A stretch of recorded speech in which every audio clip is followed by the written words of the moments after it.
That is so pink, that background. Jesus. We're doing B movie battle, Nic Cage cast, and unfortunately, we have this. Yeah.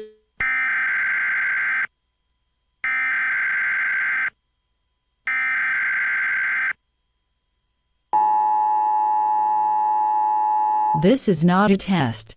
This is your emergency broadcast system announcing the commencement of the B-movie battle sanctioned by the government of Wonderland.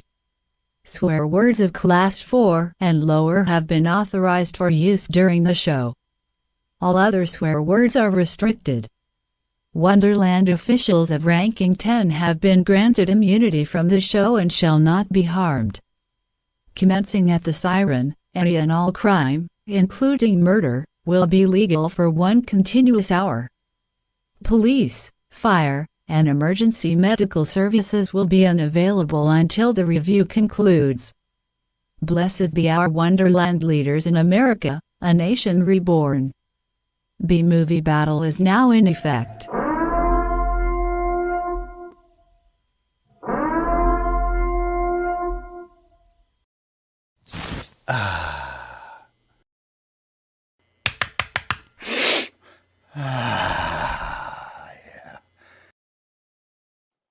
Welcome to B Movie Battle, episode 60. Allegedly. Episode 38. He allegedly did a lot of cocaine at or around this time. That's not fair. I did not do that much. He could be like Macaulay Culkin, who's never done drugs in his life. No, I heard Macaulay Culkin was a alleged heroin addict. Really? No, that's all. Macaulay Culkin talked about this. We've seen him speak on Red Letter Media. The dude is, you can tell he's not a drug addict. Yeah, he's pretty clean. He seems pretty good. He just had a phase there where he looked like he did. He was very skinny. He's a very skinny man. And he had some weirdo friends like Max Landis. But anyway.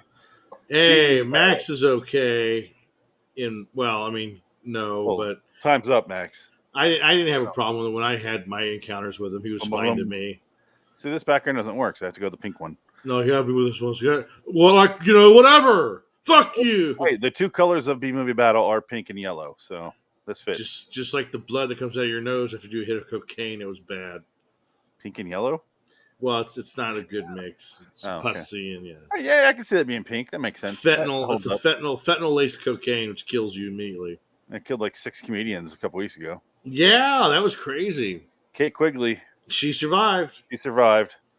But I wonder if she's going to be like, I'll never do cocaine again, because I would hope so. You probably shouldn't. Yeah. I think everyone that does cocaine should probably stop now, because the drug lord, like the guys that make drugs, they don't care if you live or die. They really don't. They would like you to survive, but if you don't, there's like 50 others that will take your place, so they don't care. Yeah. So don't use their product. Well, and the problem is that even if it's like the cartel, they're not cutting their shit. It's the people who, the lower it gets on the chain, because it goes through like 10 people's hands by the time you get it. Any one of them could have fucked with it. This tastes like detergent. Tide Pod Coke. No. All right, so we watched Valley Girl. I want some Coke for this, because we watched Valley Girl. Honestly, I didn't hate it. I actually kind of liked it. And I watched Valley Girl from 2020. Now that I did not watch. Now I could only go so far. You were given government clearance to skip the 2020 one for some reason. I was not. It's your show.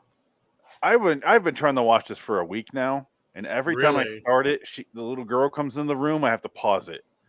Oh yeah, the original Valley Girl is pretty risque. It's rated R, and there's a lot of titties and swearing. Yeah, there are. I was shocked. I was kind of like, I don't remember this having that much nudity. This one, the 2020 version, no nudity. No nudity, rated PG. And they say a lot of swear words, and there's no nudity, obviously, but I was like, how is this not PG-13 at least? Like, that's why that exists, because they swear a bunch. They don't say fuck, though, do they? No. So there you go. That's all right. But they say, like, bitch and fucking cunt, whore, slut. No. You fucking cunt. I'm going to cunt you. No, they don't say that. No, if they said that, it would be R-rated. No, they did swear a lot, and it was like... Well, it's just like... It's like 80s PG. Well, it's like a cable channel PG, because you know how like all those those awful Ryan Murphy shows. They always they say shit like 1,000 times because they can.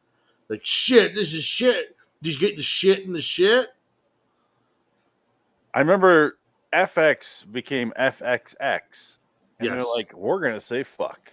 Now they can, yeah. And I was watching It's Always Sunny in Philadelphia, and I remember the first time I heard the fuck word on that channel. I'm sitting there, and they're talking about like normal stuff that they do in the show, where it's like they're talking about the jumper on top of patties, and Dennis is like, he could tell he wants to talk about eating out ass. Like, she's thinking it's a one-time thing, and he's like, this is a thing, like from now on. And D is like, you can see that in someone's eyes. And then it cuts to Mac, and he's like, or Dennis, and he goes, well, all right, what did we learn from this whole thing? And cuts to Mac, and he goes, that D's a dirty fucking slut. And I was like, whoa, it caught me off guard because I've been watching the show for like 15 years, and suddenly they're throwing the fuck word around. Yeah. And now American Horror Story is saying fuck, and the nudity is still non-existent, and it makes you wonder what our morals are here in this country, because I don't understand it. We don't have any anymore. You think so, but you can do whatever you want. You show a titty, your show's done. Yeah. It's so weird. Like Walking Dead is like people stomping on heads and violence is okay in this country. You show a nipple, and you're like, oh my god, FCC, holy shit, you're going down, pornography. Son. You're going stuck to prison for this. Yeah. I don't care if she walks in and it's like couple, like, making love in quotes. Like they're not showing like she's not bouncing on his dick or anything, but you know what I mean? Like a tasteful sex scene. I don't care. She's 4. She either doesn't know what's going on or she needs to get used to that because that's what she's going to see the rest of her life. I don't care about that. But in the beginning of this movie, Valley Girl, Michael Bowen, who's a good 10 years older than everyone else in this movie, has that one girl in the bed, and he starts flapping on her titty. He's like, ah. Well, he's such a scumbag in the movie. He's awful. I hated him. I'm so glad she got with Nic Cage. I will go back and forth because I have unfortunately now seen both of them. What's the point of remaking Valley Girl if you're not going to go full on with it? I don't know. There's this is Clueless for the 80s crowd. Yes. Which the 80s had a lot more, like because of Porky's in the 70s. It had a lot more of that Porky's atmosphere to it where they weren't shying away from nudity and swearing. Nic Cage says fuck 75,000 times in this movie.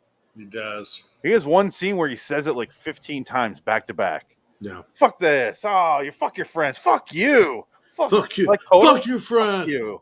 I don't need this. Like, fuck you, whatever. Totally, like, whatever. Yeah, fuck you. And actually, honestly, Nic Cage is a movie star. In this movie, he's really good. Like, you really like him. And he's a likable guy. His first leading role. His second movie overall. He's good. Like, you can see, like, oh, I can see this guy being in movies and being a star, an actor, and everything. Because he's got that quality. He's good. He does. And everyone else in this movie was pretty good. I hate that friend, though. I hate her best friend. That bitch. Whatever that girl is. The girl that had the mom, they were in constant competition with each other. And the mom tries to fuck the 17-year-old, and then the daughter fucks him instead. Oh, that one. Yeah. In her bed, in her mom's bed. Yeah, they didn't go. My main problem with Valley Girl 83, none of it goes anywhere. No. It feels like there's no stakes. It just drifts along until it's over. It's just about if you're a Valley Girl, you're going to be in a Valley world, in your Barbie world. It's fantastic. A whole like world made of plastic. Yes, I think that's what it is, because Nic Cage is the guy from the other side of the tracks. He's not Valley quality. And she's supposed to be with the guy that's the Valley quality. Like he's the, it's like Romeo and Juliet, literally. Michael Bowen. It's Valley. But Michael Bowen's an asshole. Who's 30 here? Michael Bowen, why is it sound familiar? What else was he in? He's in a bunch of stuff, isn't he? He's in a ton of Tarantino movies and stuff. That's who that is. Yes. Yeah, okay. Plays, yeah. I think he plays a little Michael Parks Jr. in a couple things with Tarantino. Oh, I don't I know. feel like he's Michael Park's son in a couple of his movies. Is he the one that says I'm Buck, I'm here to fuck? That's Yeah. Michael Owen? Yeah, okay. Yeah. Oh, that's right. That's why Michael he Park. seemed familiar. Yeah. Yeah. I thought it was Bradley Whitford Whitford when I first saw him. Because he's clearly young, and I was like, "Is that Bradley Whitford?" And I look up, I'm like, "Oh, it's Michael." Okay, it's Michael Bowen. Yeah, let's see what else Michael Bowen was in during this period. I don't know, but okay, let's start at the very beginning, and we'll just go through the plot of this movie, and I'll intertwine with this bullshit right here, if I may. Yes, please. The beginning, because I want to hear about it. What's the first scene of the movie? I don't fucking remember. Because like I said, I've been having to watch this over like 4 or 5 days. I started on Thursday. Today's Sunday. I just finished watching it this morning at 9 in the morning. My God. It begins. Let's just say it begins with them on a beach, and they're like, "That guy's cute over there," and then they're like, "Oh, this guy's he's so gross," and then it's like, "Oh, that hot guy over there," and they show Nic Cage coming out of the ocean. It's like, "Oh, Nic Cage." He's not hot. It's Nic Cage. Yeah, he's got one of his 2 prior credits to this I dropped it. To this was a TV show he did called The Best of Times with what's his fucking name from Back to the Future? The dad. Eric Stoltz. No. Oh, Crispin Glover. Crispin Glover. They did like a TV show, and there's like one episode, and Nic Cage is working out on the beach. And he's a hot dude. But in this he's a punk, but he always looks like he's he never looks like a punk. He looks like a mod more than anything, and the music you listen to is like mod music. It's not punk at all. It's like so watered down punk. And if you're gonna do a rated R movie, why not go all the fucking way and just have him be a punk? He's the most pussy punk I've ever seen in my fucking life. But they overhear them talking about a party. The friend does, the weirdo friend hears them talking about a party, and they find the address. He's the Robert Downey Jr. before Robert Downey Jr. of the 80s. Yes. He's like the best friend character that's kind of off. Yeah, something's going on with him. He's a little weird. He's way more obnoxious in this version. Oh, I bet. Oh, we'll talk about that. They go to the party, and then that's it. As far as that goes, they show up at the party later on. There's a whole thing where Michael Bowen, they just broke up. Okay, well, let me pause here, because the first movie, the original movie, does a good job of setting up the fact that she broke up with him. They're no longer dating. She's trying to talk to him, and he's like clearly brushing her off. He's like, let's talk to this guy. As if. And he takes the friend upstairs and he tries to fuck her. They don't fuck, but they start heavy petting, if you will, and he starts licking her titties. Oh, he does. Yes, he does. And then he's like, all right, I gotta go downstairs. And she's like, what happened? Are we going steady? He's like, no. I think you're pretty shitty. You did this to your best friend. Yeah. You took advantage of me. I was just trying to, I was heartbroken. And I like his style. Turns her out on her, which is great mind manipulation. Oh, great, yeah. Fantastic stuff. Absolutely. And then he goes downstairs, and Nic Cage and her, Julie, are not, they're talking, and they clearly have a connection. They talked a little bit on the beach before, and it's pretty tame. Is this where I should pause and talk about the beginning of this movie? Yes, because I know nothing of Valley Girl 2019. 2020. Oh, Christ. This was in limbo for 3 years. This was shot 3 years ago. Because you know who plays Tommy in this version? No. Jake Logan. Jake Logan. One of those YouTube dudes. Logan Jake. Am I saying his name backward? I don't even. Oh, I don't know. Oh. You know those 2 boxer dudes that want to be boxers now? No. I am totally any kind of YouTube personality. Forget. I'm out of the loop on that. I'll never be a part of that. That's where I'm struggling too. It's one of those guys. I can look at the back. I think it's Logan Paul. Logan Paul. Yeah, is the boyfriend. He plays Tommy in this movie. And I've heard of him. I don't know what he did. I think there's some weird racial shit that was going on at some point. The movie got put on hold. It was supposed to get released in theaters. It never did. They said, fuck it, we'll do VOD. I'm looking it up, Logan Paul, because this is what the internet's for. Okay, here's where we get down. Oh, he's a boxer. Yeah, that's what I'm saying. He started boxing. I can't remember if him or his brother are the one just beat Tyson Woodley from the UFC in boxing. I think it was him. And he said, "I'm the greatest prize fighter ever." Yes, I think that was him. I was like, dude, you had one fight. Yeah. You cocky fuck. Well, it's just like, it's just like that scene from Out of Sight where Don Cheadle is a prized fighter, but they call him Fall Williams, because he always takes a fall in the third round because he always cheats on himself. So like the guy that beat him is like talking about how he's like the tough shit, and he's bragging about a thrown fight, and then Don Cheadle shanks him in prison and kills him. I need to see that movie again. Oh, Out of Sight's great. Yeah, I got the book. Yeah, I don't think I have the book. I have Get Shorty. Oh. Do you have Be Cool? I do not have Be Cool, and nor will I ever have Be Cool. I've never seen that movie. It looks fucking terrible. Yeah, I've never seen it. I don't. What a weird no sequel. interest. No interest. Okay, so here's where the difference to start. Let me fast forward here if I could. Okay, so the girl gets home from a breakup or something like that. She goes inside. Her mom greets her. Her mom is played by Alicia Silverstone. And I'm like, oh no, because we already got a movie that's very close to Clueless. And Alicia Silverstone comes in and goes, oh, I'm sorry he broke your heart. Let me tell you a story. It was the early 80s. And I'm like, so you're like fucking 6? At least you're not that old, Alicia. She's like 20, I think, in Clueless, or maybe even younger. So in 83, 12 years prior, fucking just out of diapers a couple years ago. How old is Alicia Silverstone? I'm going to look that up. Oh, she's got to be in her 40s. Yeah, but so in 83, though, like she's playing someone way fucking younger than. Oh, where the fuck is she? Why is she not in the main cast? Is Alicia Silverstone's in this movie? Yeah. Alicia Silverstone plays the mom who's telling the story of the 80s. Oh, no, really? Ew. And it's set in 83. Alicia Silverstone's born in 76, so she's 7. She looks great still. She's telling the story, and she has like 3 wrinkles, and I'm like, you look fantastic, Alicia Silverstone. Why are you pretending like you're 50-something?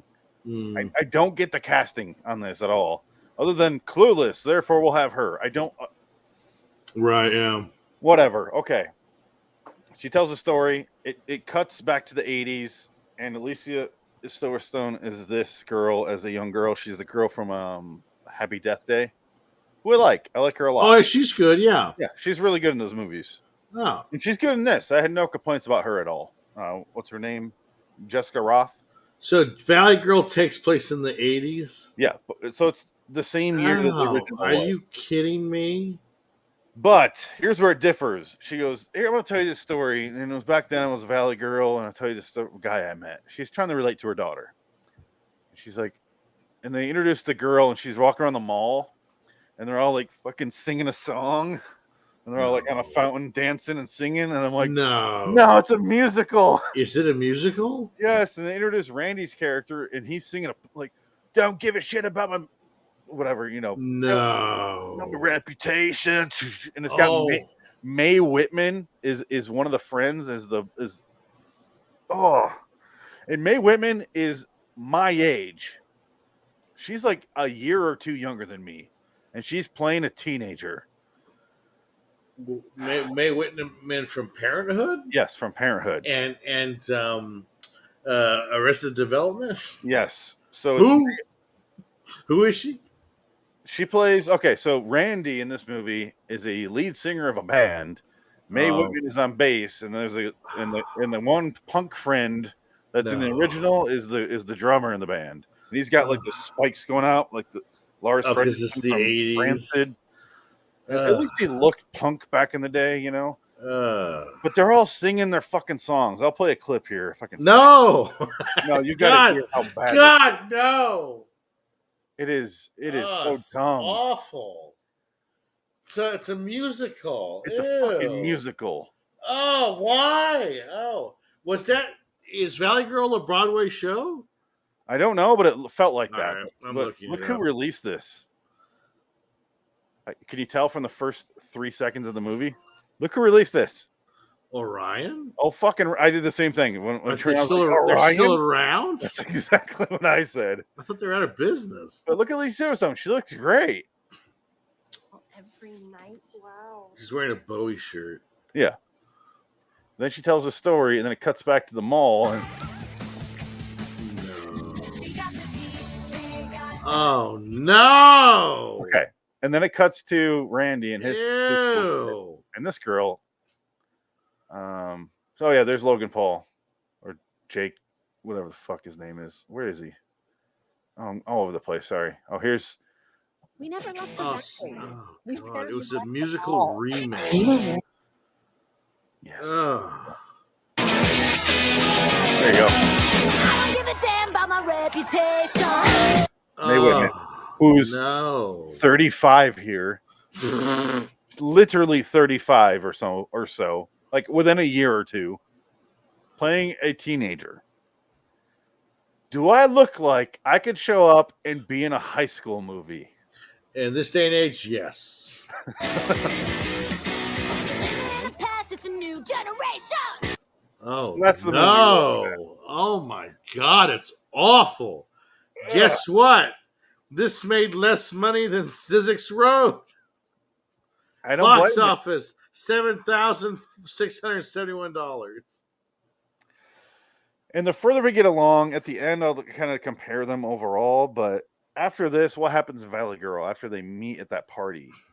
Oh, he comes back and he whisks her away from After he the gets party. Punched And in they the have, face by Michael Bowen. yeah, Michael Bowen beats him up and he goes back. And it's a funny scene because Nic Cage is hiding in the bathroom because he thinks eventually the Valley Girl's going to be in the bathroom during the course of the party. And it takes like 5 people to cycle through before she gets in there. He goes, "Hey, I want to take you out of here with my friend." And he shows up like Yeah, he just pops up.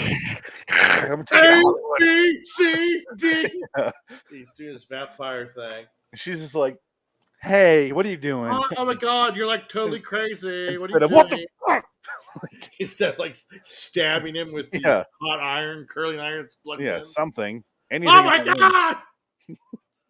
Anything. Who the fuck are you? But I love what he witnesses when he's in the bathroom, when he's in Yeah. the shower. It's like a guy sucking on a titty, and she's like, "Hey, stop! Let's get out of here." And then it's like 2 girls doing coke and talking about Yeah. boys. And then it's He's someone just sitting there. like 3 dudes just taking shits. And Oh finally, man, she she's puts her totally in into you, makeup. bro. He doesn't watch her shit. He just Yeah, she comes in and starts doing her makeup. yeah. She's putting her face on because she wants Michael Bone to suffer because she wants him to suffer for breaking up with him. That's what girls do, you know. It's a scene that, if you out of context for this movie, real creepy. A little bit. He's hiding in the bathroom, in the shower stall, watching people shit. But he's so charming. Yeah, but He's stuck so back in good. because Michael Bowen knocked him out, and then they got Yeah. kicked out of the party. They then go back to Hollywood. He's like, "No, fuck this. We got to go back." Well, what's funny though, this is actually kind of a neat, like time capsule of Hollywood during the early '80s. Because man, they show all the signs, all the restaurants that used to be there. Now, I mean, they're all gone now. I mean, Oh, yeah. everything in that movie is pretty much gone. Except the fact that they do show a bar where he takes her at the end of that scene. He takes her and a friend to the punk club. The Roxy. No, it's at that time it used to be something like Filthy McNasty's, and then it became the Not what? the Rainbow Room. No, and then it became, as I watched in the featurette for this movie on the DVD, where Nic Cage goes, and then my friend Johnny Depp bought this place. Oh, Viper Room. So it's the Viper Room. Yeah. Okay. But they're sitting doing the interview in the Viper Room in the featurette on the DVD. Well, that's cool. That's kind of neat. Yeah. But so that's what that club was back then. It looked exactly the same as it does. Well, now. it's you know. That club's never been great. It's It's killed too many young actors. yeah. Yeah, it's the place is lousy with phoenixes. I can't go there because phoenixes go there to die, so I can't go there. Exactly. Joaquin barely got out alive. He got sliced. He got sliced by the same guy that sliced Tina Fey. Oh yeah, and That's Stacey a- Keach decades prior. Yeah, same guy. Swear to God, he's And a Nic Cage psycho. right here, Nick Cage. Yeah. and then James Somebody- Caan over here. Somebody came and they cut my face, man. I understand it. It's I crazy. showed her The Way of the Gun last night. Oh. I was like, if you hate this movie, we're done. I didn't say that out loud, You're just looking at her the whole time. but she was enjoying it the whole way through. And then Well, that's good. we're like, afterwards, like an hour after, she's like, "That was a weird movie." And I'm like watching her process it. And I'm like, all right, I'm not going to push anything. Well, she's not wrong. Let you soak in It's, these juices. it's different. It's not Yeah. weird. Is the first adjective? Yeah, I mean it is. It's different. Weird. Weird is a John Waters movie. Yeah. Way of the Gun is different. Like I would say different, not weird. Because Yeah. I was like, it took me the first time I watched it, I was like, what was that? yeah, Because it's not like because I watched Usual Suspects before I watched Way of the Gun, obviously. So I'm expecting that, and I'm like, this is not that. no, This is different. It's got comedy involved, like way more than Usual Suspects. And I'm like, the second time around, I was like, okay, that's what we're doing. It's doing a whole Yeah. different thing, but still along the same lines. Then I realized it was just the way I phrase the movie is nonverbal cues are the movie. yes, It's just people like Benicio del Toro and Ryan Phillippe going, and then the guy goes, and then they don't ever talk to each other. yeah, In the second half of the movie, we counted. I think they talk to each other twice. They have two little quick lines of dialogue, and that's it. yeah. And do you think they die at the end? I mean, it It doesn't matter. doesn't matter. I don't think they do, but Should Chris McQuarrie do a sequel to this movie 20 years later? I would fucking love that. But That would be interesting. I think because Benicio would do it. Ryan Phillippe looks the same.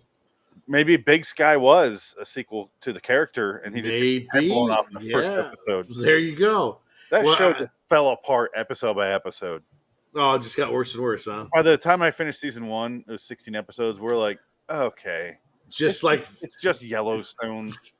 Valley Girl the musical, it just fell apart moment to moment. No, that was very much in your face in the beginning. I was like, okay, I'm already disconnected. Wow, So that's I was on board awful. with the rest of the way, going, okay, this is fine. Like this. Oh, they're singing again. Oh no! Ugh, that's so gross. You're right. Let's get back to these. Of course. They go to the punk show. Yada yada yada. Gets her home late the next night. Her dad and mom. Are supposed to be like laid back hippies. Which And I know you love the mom, Colleen Camp. Oh yes. No, this is when she was in her heyday of beauty. Not anymore, but her dad is Frederick Forrest, who's an awesome character actor. So Frederick Forrest and Now. Colleen Camp are in Apocalypse Now. Both of them. Yes. And I was thinking, because I always do that thing where it's like, oh, I think this is a sequel to Apocalypse Now, only Frederick Forrest didn't get his head cut off by Kurtz. He lived, He got kept making married to food. that Playboy bunny, and they had a daughter, and they were dealing with his PTSD. That's why he had issues. He's still a cook. Yes. In Valley Girl. Yes, exactly. He plays a chef again. He's Your still, dad owns a health food store. Yeah. That's what I was thinking about when I saw that. Your dad owns a health food store. That's a callback to our anthology episode for Tales from Tales the from Crypt the Keeper. Crypt. The car. I think that might be my first episode. Yeah. Crypt That Keeper was- one. Yeah. That was a long time ago. Dad owns a, yeah, that big doofy. The Doofus. doofy dummy. Oh, your dad owns a health food store. That was the one takeaway from the whole episode. That's a one takeaway from the whole series so far. It's the only Pretty- I can remember. Pretty much.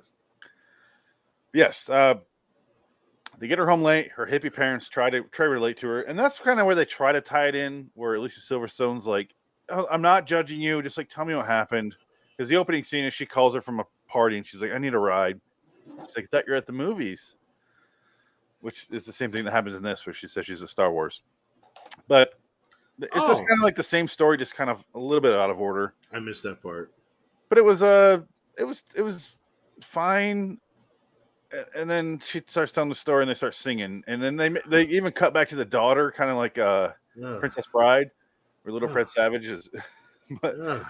she goes, "Wait, why are you singing?" She's like, "This is how I remember it." And that joke kind of worked because I was like, "All right, they're doing what they're doing. It's fine. It's different." I didn't mind the fact that they're doing musical. I minded the fact that they forced it in there with nostalgia. That's the part. Like they all talk about prom and the 80s, and they're all wearing the fashion. And it's like, I didn't get that from this. It was just the 80s. They weren't focused. Like, not everyone's wearing the same clothes, and you know what I mean? Right, yeah. Like 2020 version of the 80s is all blown the fuck out. Like everyone's like, no, that's not reality. That's the nostalgic view of it. But it's just not reality. And that's the part I didn't like about the remake. Right. But story-wise, it's similar while being different, and I give it credit for that. Well, all the IMDb ratings, 1 star, 2 star, 1 star. Really? Do yourself a favor and watch the original movie. Logan Paul is in it. Enough said. I'm trying to see the trivia here. Oh, I didn't watch it. Oh, all the girls are in it. Several of the Valley girls from the original movie make cameo appearances. The girl in the beginning that Tommy tries to borderline rape. Yes. Plays one of the moms. The original Julie plays a character. I forget what she was, but she shows up and I was like, "Hey, it's Julie." And then someone else, I don't remember. But yeah, they all show up. I thought, is it weird that I thought the hottest woman in this entire original movie was the mom that was trying to bang the teenager? Oh, no, you're right. She was hot. She was something. Yeah. And all the teenagers were like actually close to being teenagers here. Like Nic Cage was like, they shot this in like 81 or 82. And he says, he says in the commentary or that little featurette I watched that he was 17. But so they're all 20, 19, 20, 21. And still the hottest one in the movie was that mom. Yeah. Maybe that just shows my age. I don't know. Nah, there's something about the dirty MILF. Well, watching like fucking 17-year-olds, I'm like, oh, I don't want to watch this. Knowing, yeah, but they're not 17 though. No, and like in reality, like if you think about it, you're like, oh, okay. Especially in the original Valley Girl, they're probably all 29, 30, and they're all on coke. No, that's what I was saying. The original one, 20, 21. Okay, yeah, okay, right. This is definitely something I want to talk about. Jessica Roth was 31 when she shot this, 33 when it came out. Oh. Logan Paul, I have no fucking idea. The other cast members are all like in their mid to late 30s. Yeah. There's a guy who shows up and tries to befriend another girl who looks like he's 45. It's just find him. It's just like that. I'm going to bring a Simpsons reference. It's just like the Monorail episode where he's hot, he's young, he's 38 years old. Please welcome. And he smiles. He's all got the wrinkles. Randall Park shows up. Oh, God, no. Yeah, there's a lot of people in this movie we'll get to. Well, this was supposed to be a big movie. Broadcast live. They're going to broadcast a prom on K-Rock. Logan Paul takes her into a room, and he asks her out like this. Oh.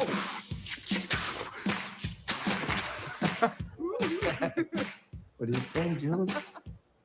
Me, you. He looks like Bowen. He looks like... He looks just like him. I think he looks like the Cullen dad. What's his name? Michael... He looks like a mixture of Owen Wilson and Michael Bowen. Peter Fasinelli? Is that his name? Oh, my God. At the time the movie was released, Mae Whitman was already playing the mother of a teenager on her show Good Girls. Yeah. Oh, she's my age. She's like a year or two younger than me. Yeah, that's silly. So here's the Nic Cage surrogate. Yeah, I mean...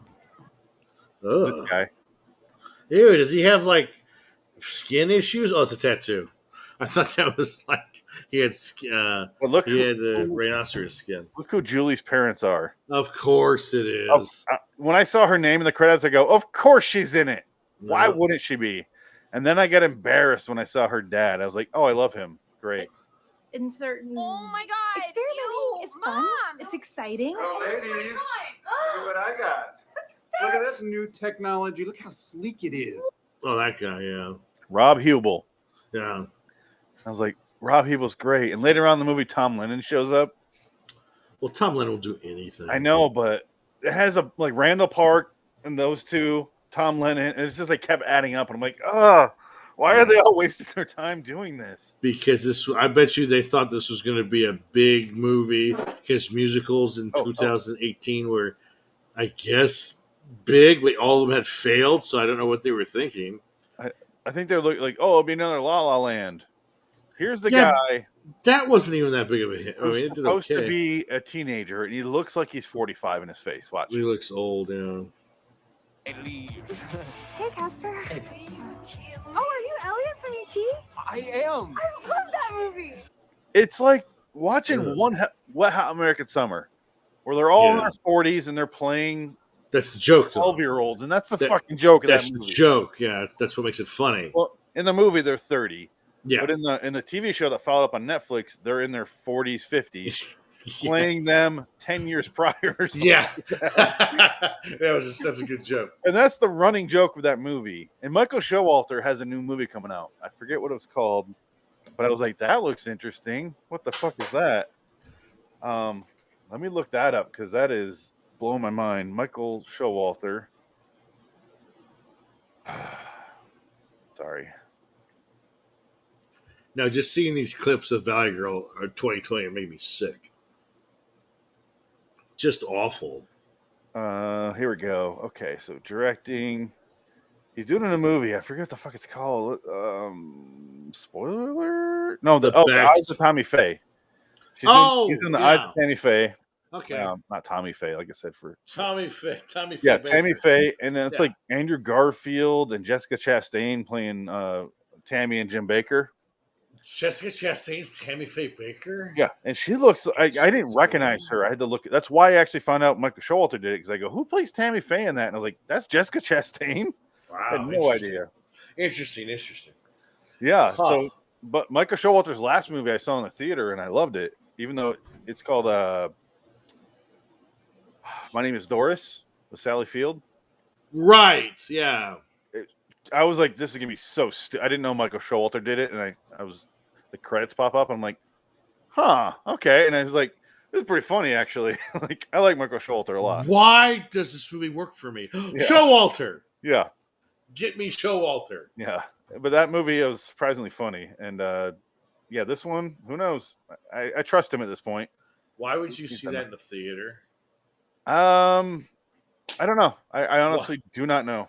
Why would you? Out of all the movies, especially not knowing it was, I think exactly. It was free. I think it was free. Even then, like, why? Why did I see that in the theater? That's funny. I have no explanation, but I'm glad I did because I enjoyed it. Yes, it's very good. Okay, so Valley Girl. It's a really simple story, and the problem with the first movie, fast forwarding here so we can get through this, is there's not really a story. There's no problem other than her perceived view that her friends hate her for dating this guy.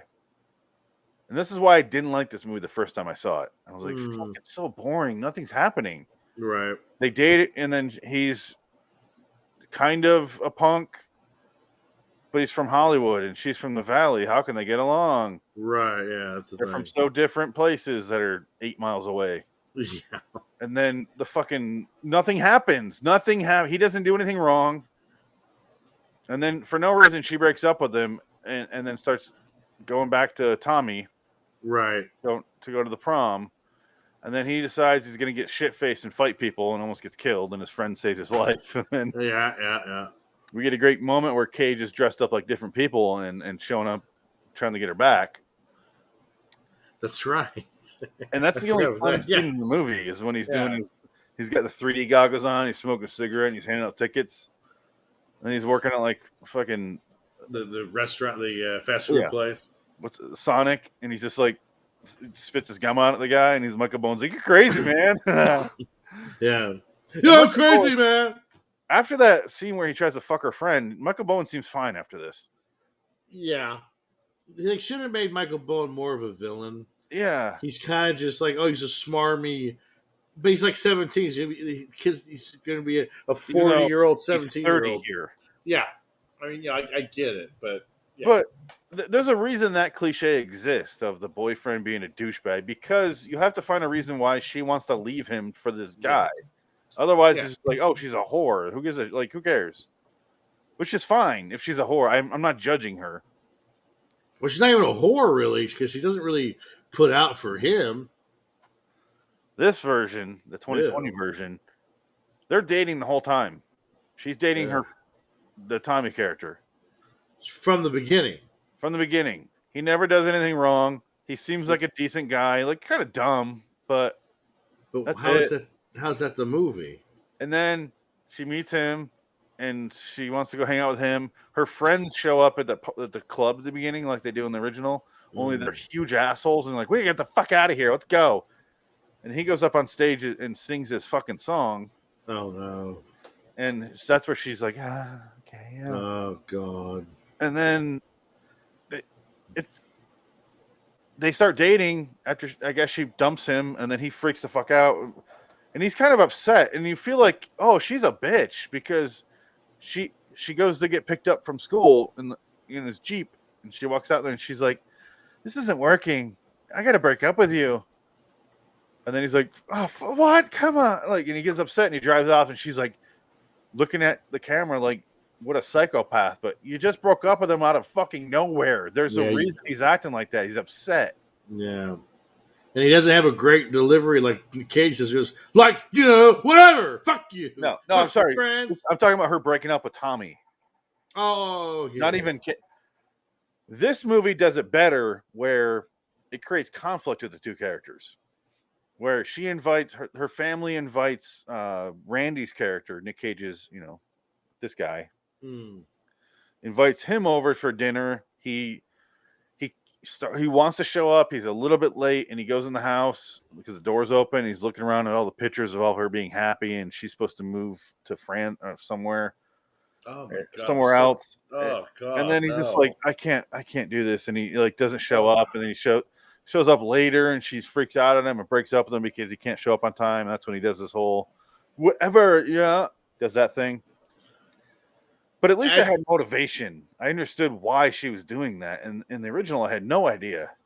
So Alicia Silverstone is telling this story. Is her husband Nicolas Cage in the new one?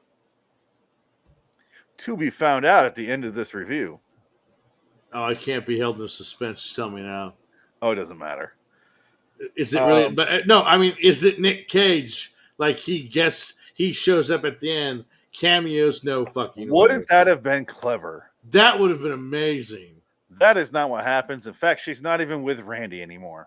It's just about some random ass she had as a Valley girl in Hollywood. Some deep dicking I got back in the early 80s. Anyway, then you came along, ruined it all. And then I married your father, and my life's been a fucking nightmare in hell. She wants to go be a fashion person in New York, but Nic Cage, or I want to say Nic Cage, but Randy, the musician, wants to go to New York to to see the punk scene in the 80s in New York City, which is terrible because early 80s New York City was just like Gigi Rob Allen. Hubel has the funniest scene in this movie where he's like, New York City is like a big stab fest. Like, it's just people stabbing, like shanking each other in the alleyways. This keeps going. Not wrong. No, he's not. Early 80s New York City, holy shit. It was fucked up. Just watch Jason Goes to Manhattan. Or late 70s would be The Warriors. Just watch the that. Warriors and Death Wish. Yeah. No. But he's not wrong. No. But at least the sequel, the remake rather, had the courtesy of explaining character motivations. It weirdly felt like it was more focused on the characters than the original. The original just felt like it was a period, like here's a slice of this, which is fine. I'm not saying this is better. I'm just saying I understood why characters were doing the things that they're doing. Yeah. And the original, the reason I didn't like it the first time is I'm like, this is going nowhere. I don't give a shit. But the problem the remake is when they broke up, I literally said out loud, I don't want them to be together. I hope they do not end up together. Well, there you go. They're boring. They're fucking boring together. Right. and nothing was happening. So at the end of the movie, who is Alicia Silverstone married to? I spilled. Is it is this like a random character actor? Because I just want to see who's it. Is it Neil Patrick Harris? They don't show it. Oh, they don't. Okay. No, I'm assuming she's not with either guy anymore. See, that's the whole. The That's remake the whole ends point. because I'll explain it to you. Oh, It's about you don't know. no. There's a scene there where they over-explain it.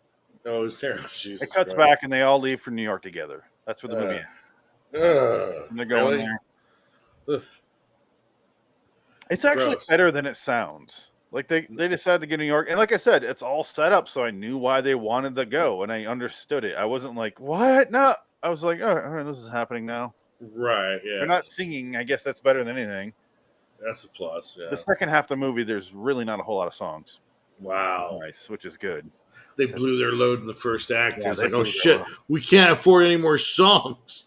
They almost named the movie "Melt with You" because they use that song in the original movie. It plays at the very end when they're driving off together. Yeah. I'll stop the world and melt Well, with with you. you. The modern- Now, yeah. But this one is he writes that song for her. So that modern English song is written by Randy. And it cuts back to modern time, and her daughter's like, "Wait, he wrote that for you?" And she's like, "Yeah."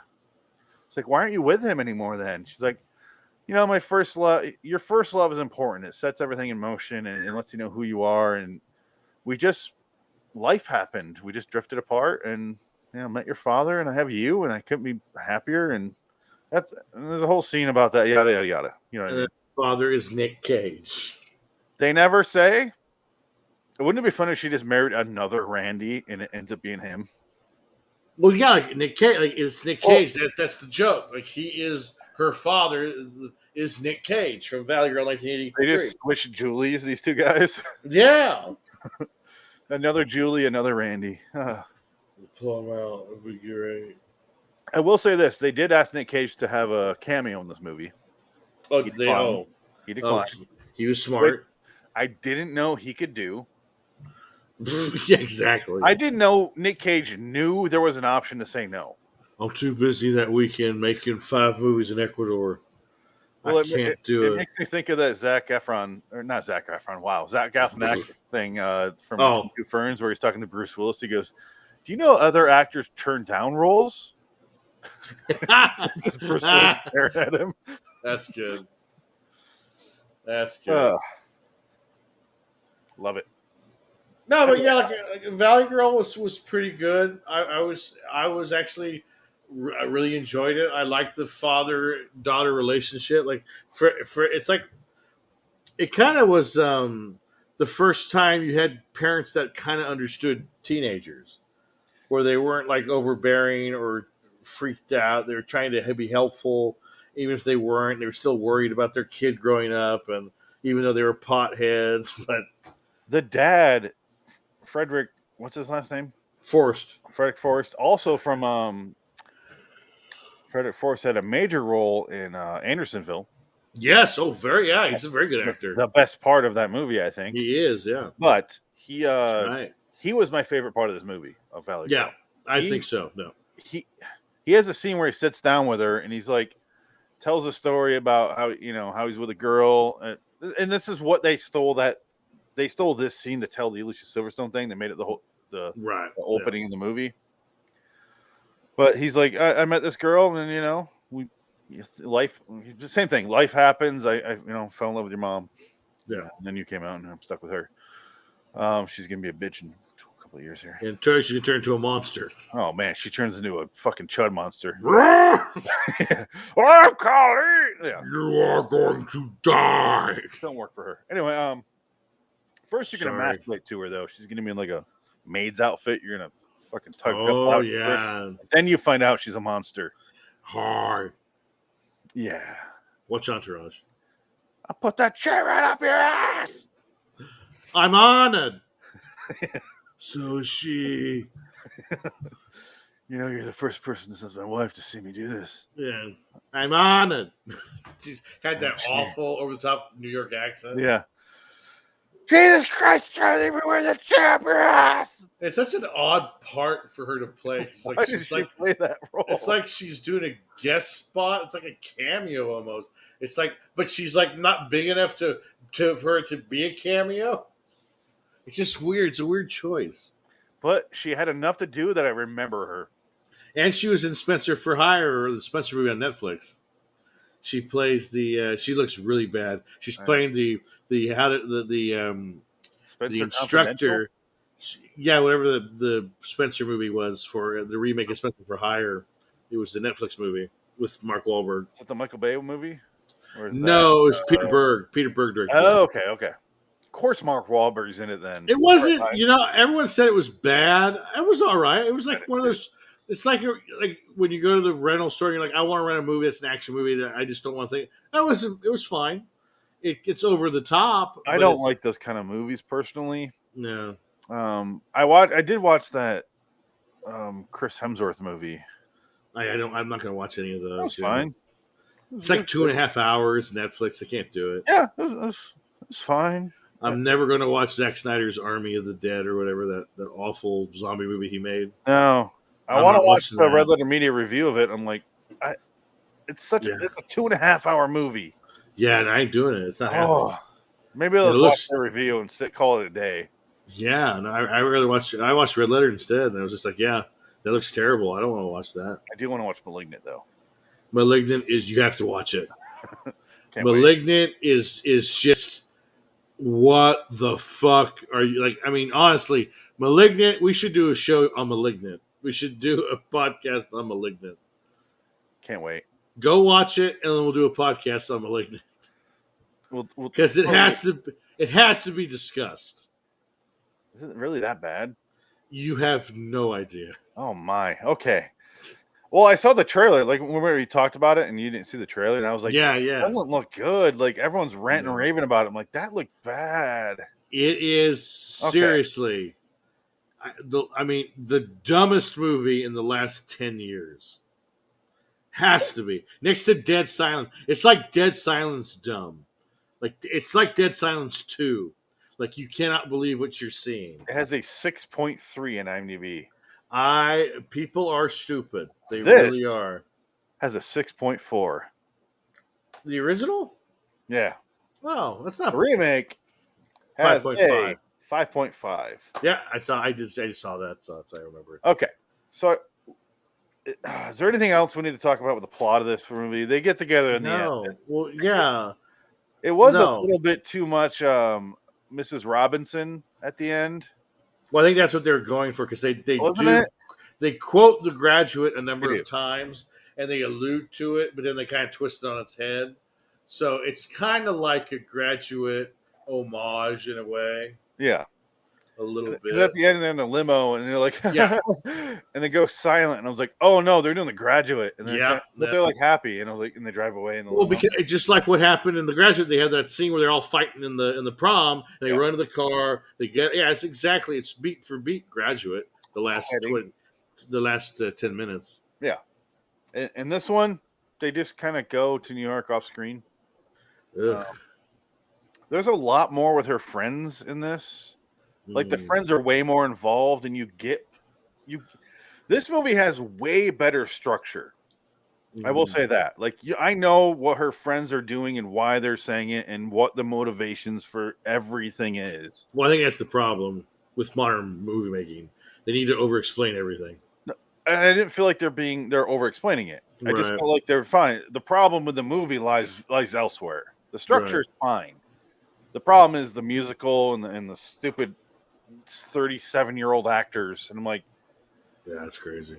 It took me out of it all the time. But this one had pretty age-relevant people. They're in their early 20s. And the problem with the movie for the original was there's no conflict, really. Right. The conflict that is there comes out of nowhere, where she's like, we can't date anymore. I'm like, why? Why? Because my friends won't let me date you. Fuck your friends. She says that so out of nowhere. But in this one, at least they give a reason. Like, she tries to be with him, and he keeps failing her. You see all that. So I understood her motivation, but hearing the behind the scenes with the director, Martha Coolidge, and Nic Cage, now I know why. Because they said they had like 16,000 feet of film, and that's all they had. Oh, wow. And she had 20 days to shoot this entire movie. Wow. And she's just like, fucking, and they're losing days because the power's going out at the Viper Room or what it was called. Wow. Yeah. So now I get, and I'm not holding it against it. Now I know that. I'm like, oh, okay, well, yeah. You gotta get a movie out of it. You gotta do something. Yeah. It's a fine movie. I hated it the first time I watched it. I really did. Well, it is a cult classic, right? Isn't it considered? It is. Yeah, and rightfully so. I enjoyed it. I thought it was. I really enjoyed it. I was surprised at how much I liked it, and I'm glad I finally sat down to watch it, and I'll never have to watch it again. Yeah. And the Valley Girl, the musical. Now I'm very curious. I might have to watch it. It is just to see how bad it is. The music, when they do a song, it's awful. When they do a medley. They do like medley of different songs. That's when it works a little bit better. Because it was like going back and forth. Like, you know how they have that scene where like the friends are saying like, you don't do this. Like, we don't like this. And the main character's like, but I feel like this. That's what they're going for. So they sing two different songs. And then they like tie it together with a third song. And it works way better than just singing one song. Right. Problem is the fact that they're singing to begin with is stupid. That is the problem. With that being said, what do you give Valley Girl 1983? 1983, I will give it a 7. Whoa. I will give it a 7. I think it's a classic 80s teen rock movie. Okay. With enough titty for everybody. There is a surprising number. Random nudity, like out of like bush, full frontal female nudity, out of nowhere. Ridiculous amounts. You're just like, what? I was watching the movie, and it's the delivery guy that he walks into the house and he starts sneaking upstairs, and I hear the shower, and the little girl comes in the room, and I'm like, pause it. And I had to wait another 2 days to watch it. After that. I did not leave. And then I turn it on, and it was like, you see the bush and titties to the shower door. And I'm like, okay, what's going on here? Jesus. And then it's revealed that he's banging the other high school girl, and the mom walks in them. And I was like, that went nowhere. That didn't matter at all. Yeah. So much time focus. It's a 2-hour movie. Yeah. They could have cut 20-some minutes. Oh, sure, yeah. And been fine. Yeah. Or spent that time elsewhere where they're focus on your main storyline if you need. Yeah. Well, again, it might have been an edict from the studio. You got an R rating. Let's show some nudity because that's what kids like. We'll make money on nudity. So make sure you got at least 4 tit shots in the movie. And it's like, and they gotta have that quota. She was saying they had weird rules with Deborah Foreman where they couldn't do 2 takes. Huh. She mentioned something. I'm like, wait, what? She was an adult. Like, why the fuck can't you do 2 takes? I don't know, but apparently that was part of it.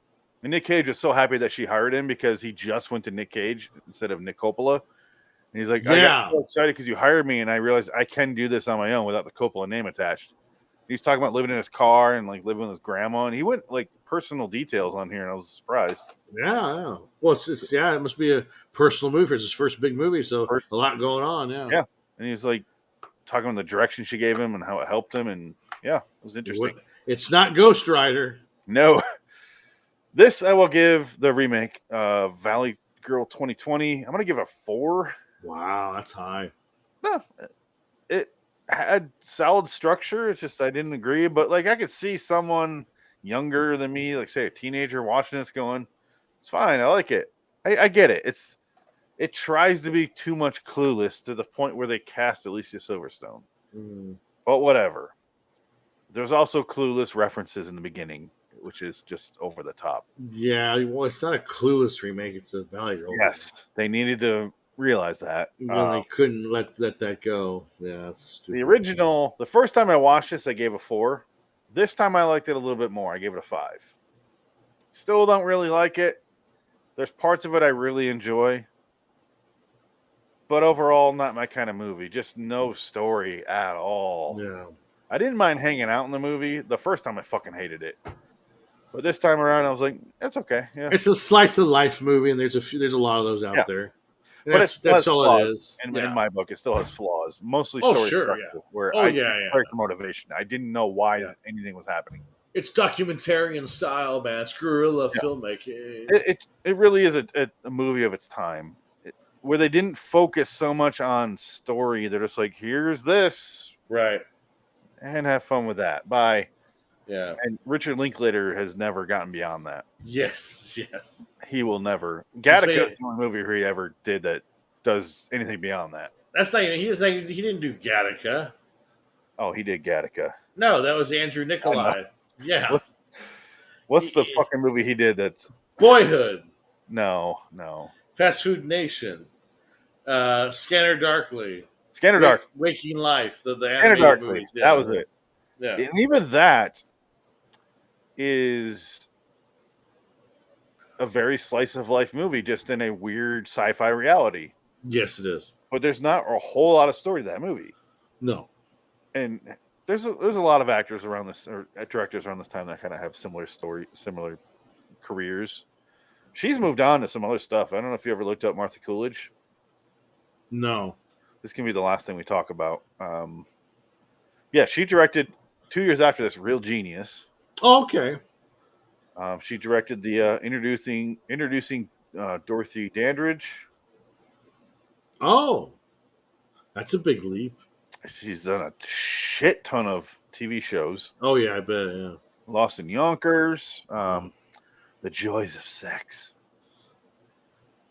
Yeah, she did 3 episodes of the 85 version of Twilight Zone. We have not done any of them. Wow. Okay. Shit. So I'm curious. Yeah, she's just done a ton of TV, and she's still working. And she seemed like a sweetheart in that documentary I watched. But yeah, interesting. Here's why I rate The Valley Girl from '83. Wow. The 2021 is not on there. No, we don't. Yeah, that has nothing to do with Cage. Cage isn't in it, so I'm not including it. Yeah. Wow. Quality of movie, quality of Cage. Wow, it's big differences. Well, I think Cage is way better than the movie is. He is. I would agree. He really is. The movie's meandering and it's pointless, but it's fine. I think he's good in it, though. I think he's a lot better than the movie is. I struggle a bit with putting him above World Trade Center on the right side here, the quality of Cage. Right. But I think he's more... He learned a lot. I don't know. I think he's a little bit better yeah. than Trade Center. Well, no, like I said, this being his first movie, it just showed his quality. Not quite. He wasn't a great actor yet, but he just had that it factor because you said, "Oh, yeah, he's a movie star. I'd watch him again." Blah blah blah. Yeah, he is better than the movie is, and I think if I watch this a third time in about a year, because I've watched the last time I watched it was about a year ago, and I watched this one again. If I watch it again in a year, I'll probably like it more. Because I was so impatient the first time, and now I'm not expecting that. I know where it's going. I think I could appreciate this movie more. Mm-hmm. But then again, I didn't grow up in the 80s. Clueless is more my time. I mean, I literally grew up in the 80s, but I don't really remember a whole lot of the 80s. Clueless is my movie for that. Right. I love Clueless. I genuinely love that movie. I think it's way better. Oh, yeah. Let's get out of here, right? Yeah, I'm done. Would you recommend people watch the 83 version at all? I would. I say go watch 83. It's a nice example of that genre, and it's a nice little time capsule of L.A. and Hollywood in the Valley. I struggle recommending it, so I'll defer to you. Yeah. And just say, go watch it. Yeah. You'll I will probably say like it. Yeah. The smartest thing they did in this movie, the remake, is when they're driving down Hollywood Boulevard in their car, all the footage they cut to outside of the car is from the original movie. Oh, wow. And I was like, that is a smart way to save money. Yeah. Because you get all the stores, all the people that look like they're in the 80s. You paid nothing. Yeah. You've already licensed it. All right, let's get out of here. All right. At LAW Studios, at B Movie Battle, at Phoenix West, LAWstudios.com. B Movie Battle is out, right? We're losing Dick. I'm tired. I was up early for an antique fair. He's sunburned and sleeping. Yeah, I'm done. Outro.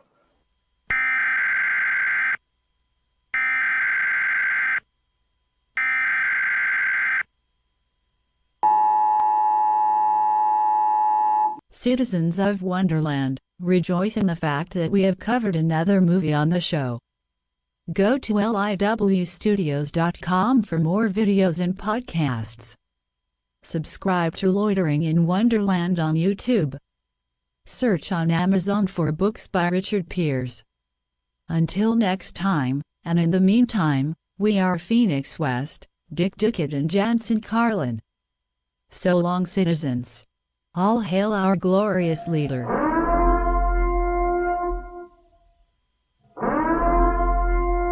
Shut off the fucking show now.